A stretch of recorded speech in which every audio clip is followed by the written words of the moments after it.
Assalamu alaikum. Example 6.3.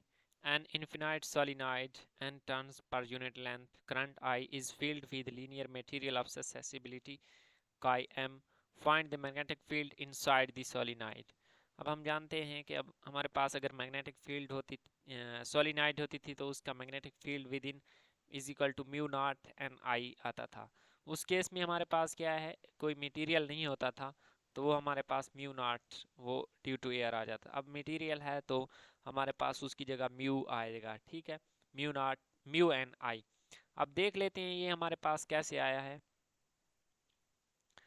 तो सबसे पहले एम्पेयर्स लॉ को यूज़ करते हुए आई एफ इनक्लोज्ड हम देखेंगे कि क्या है। तो हमारे पास जो करंट होगा उसकी एन टर्न्स होंगी, ठीक है, ये एन टर्न्स जिसको हम n is equal to N over L लिख सकते हैं। यहाँ से n का रिलेशन आ जाएगा n इंटू एल। अब इसका जब हम इंटीग्रेशन सॉल्व करेंगे तो वो आ जाएगी 0 से l हमारे पास टोटल लेंथ के लिए।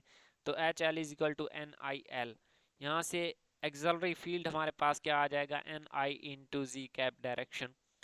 तो अब हम जानते हैं कि magnetic field auxiliary field known हो तो मैग्नेटिक फील्ड कैसे फाइंड करते हैं। ये फार्मूला यूज़ कर लेंगे, यहाँ से एक्सलरी फील्ड की वैल्यू पुट करेंगे तो हमारे पास ये आ जाएगा। ये होल चीज़ हमारे पास होती है म्यू के इक्वल, ठीक है। तो mu N I into G cap direction. तो जैसा कि हमारे पास मैंने आपको बताया है कि सिर्फ म्यू और म्यू नॉट, अगर हमारे पास एयर होती तो म्यू नॉट होता था, अब यहाँ पे म्यू का फैक्टर होगा। तो ये थी हमारे पास एग्जांपल 6.3। मिलते हैं नेक्स्ट वीडियो में। अल्लाह हाफिज़।